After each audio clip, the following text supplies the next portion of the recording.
Pasukan Chechnya terekam melempar bahan peledak ke sebuah gedung yang dihuni tentara Ukraina.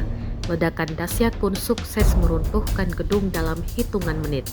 Rekamannya diunggah di Telegram pada Kamis 16 Januari 2025. Selain gedung, tentara Ukraina juga menyerang ruang tersembunyi di bawah tanah tentara Ukraina dengan drone. Dalam keterangan unggahan disebutkan di kota Volchans, wilayah Kharkov, personel militer Chechnya melakukan tindakan defensif ofensif. Para prajurit melaksanakan tugas yang diberikan bekerja sama erat dengan Brigade Senapan Bermotor Terpisah ke-128 Rusia.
Download Tribun X sekarang, menghadirkan lokal menjadi Indonesia.